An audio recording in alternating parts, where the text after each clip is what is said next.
What's going on, guys? My name is Hydros and welcome back to some more My Hero Ultra Impact, and today we now have the official details for the brand new Dabi, the Shigaraki, and all of the memories. Yes, we have the details before the release of the banner. For once in our lives, we have the details, and we're going to go over it here in today's video.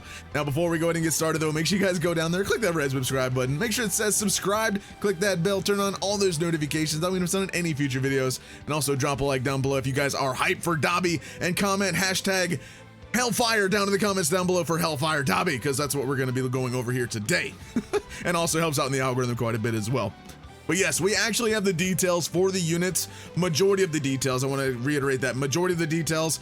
But thankfully, we are able to get in, kind of see all of the nitty gritty good stuff of the game, and well, we can now see all of the information for the upcoming units when data downloads happen.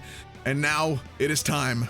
Let's go ahead and take a look at, let's look at Shigaraki first, because he's the SR. We'll save Dabi right after Shigaraki, but this is the Shigaraki Tomura. He is an SR blue character. His plus ultra is crushed up plus ultra. He's gonna deal, don't know, so just to reiterate this, we don't know the percentage of their stats, and we don't know the actual maximum percentage. We will know that when the banner comes out, so I will update this when the banner releases, but we know the overall details of what these kits actually do, so just keep that in mind. This will be updated when the banner is live as well, so with the actual percentages, stats, and stuff like that. So again, that's what that is. But he's going to deal damage to a single opponent, medium chance to cause fear in the opponent. Medium chance of causing fear in the opponents for 2 turns. Man, I can't read. Higher chance of causing fear if the opponent is an STR type character. So he's going to do well against STR type characters specifically. So that's going to be interesting. I mean, Kirishima, you know, we got Endeavor.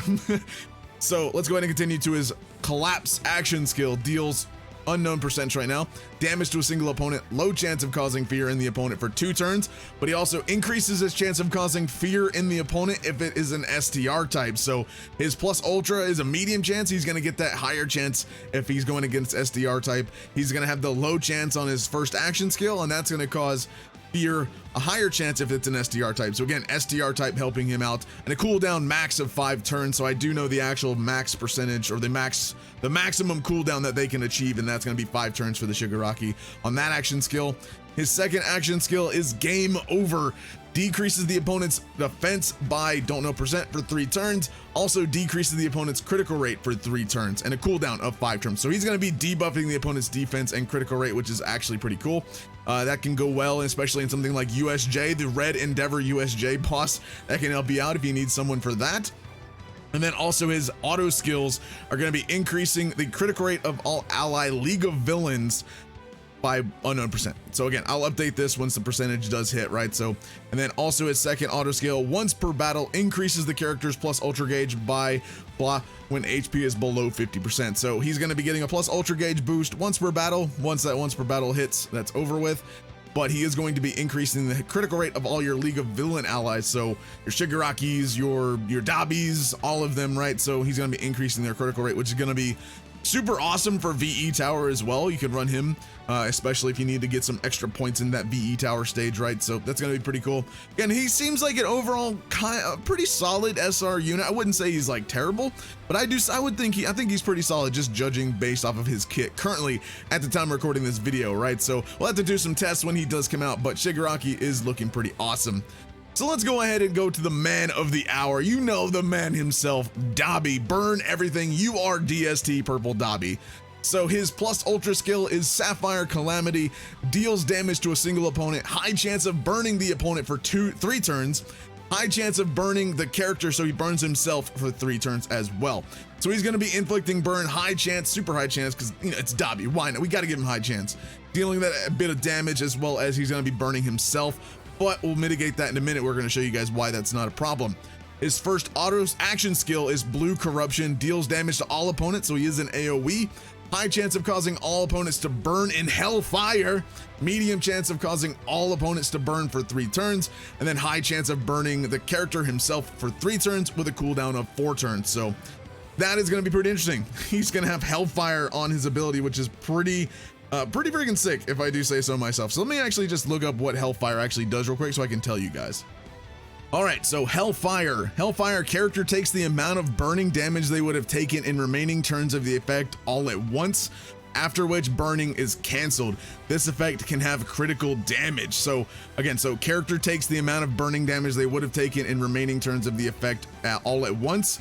And then, so basically what that means is basically for these 3 turns that he's going to be causing the opponents to burn, no, he's going to have a high chance of causing all opponents to burn in Hellfire.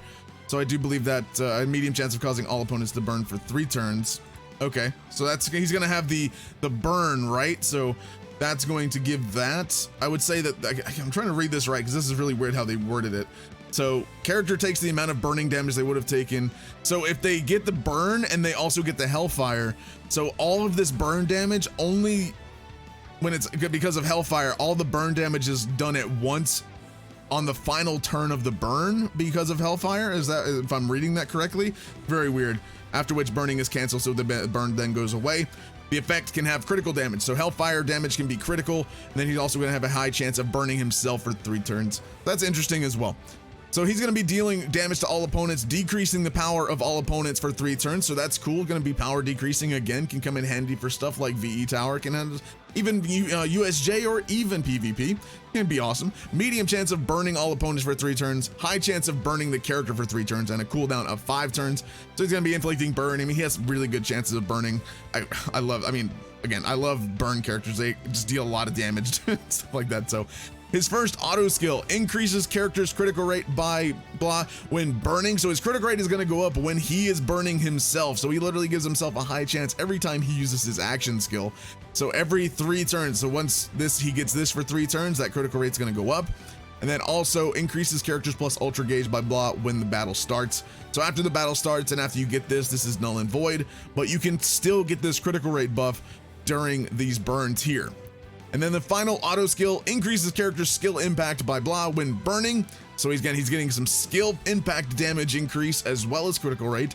Also reduces burning damage to characters. So even though this is where I said that mitigation is going to come in handy, he actually does mitigate the damage to himself because of his own burn. So if he is burning himself, that right there is reducing the burn by whatever percent that is. So he's going to be taking less damage. He's not taking the full effect of the burn, which is awesome. I like that they're mitigating that. So I really think that they did this Dabi's kit super well and super good. Again, we have to know once we know the actual percentages what he is fully like, and also, you know, testing him in game and stuff like that. But I believe I would say this Dabi, just on the bare outlook of this, is just kind of, I would say he's about an A tier, just kind of judging it alone based off of this. I would say he's looking pretty solid, if I do say so myself. So that is going to be Dabi there. Let me know your thoughts and comments down in the comments down below of what you think of the Dabi. Let's go over to the memories as well, by the way. This is the double the toga memory. This is going to be increasing character skill impact by blah when equipped by a villain. So character skill impact villain, that can be good for Dabi, good for any villain really. Also once per battle, going to be regenerating character's HP for 1 turn when your HP goes below 30%. So again, this is going to be good for any villain. That character's skill impact increase is going to be pretty nice depending on what you're doing, right? So that can be useful. Then we have the SR memory, the summonable SR. I do believe, yeah, this is the summonable SR. When equipped by a male character, increases character skill impact by XX, so don't know what that is, and it increases character plus ultra gauge by blah when battle starts. So after battle starts, this is kind of irrelevant, but when equipped to a male character, going to be increasing that skill impact even further. So that can be good like for your Bakugos, your Todorokis, your Kirishimas. This is pretty good memory just overall, right? So again, it's going to be pretty nice. I don't think it's like a terrible memory. It's a pretty decent memory if I do say so. And then this is the free-to-play memory from the Metal Shop event. The Delude, Deceive, and Befuddle increases character's speed by blah if there are any League of Villain characters on the team. Also increases characters plus ultra move skill impact, so your ultra plus ultra move damage is going to go up from the 4th turn onward. So 4th turn is kind of meh, but I mean, this is still pretty nice. You're gonna get that speed boost, so you could actually equip this to like anyone, and then also just run a villain. You could probably see a lot of villain teams more so in PvP because of this, because that speed increase. So a lot of villains are gonna be getting even faster, and because of Dabi, I just feel like villain teams might be a little bit more apparent on PvP nowadays, and this memory could be definitely good to actually put on a character like Dabi, and then, you know, have like Shigaraki and stuff like that in the back and stuff like that, right? So again, this isn't like a blow my mind kind of memory, but this is a decent memory for a free one. I would say that's pretty good. But again, let me know your thoughts and opinions down in the comments down below. Just to note this, all of this information on the database website will be live after this video goes up. So just keep that in mind. All this information, all of these pages are live on the website. You can go check them out right now. So again, thank you guys so much for watching. If you guys did enjoy it, make sure to drop a like, subscribe to the channel, and I'll see you guys in the next one. Thank you guys so much for watching. Have a fantastic day.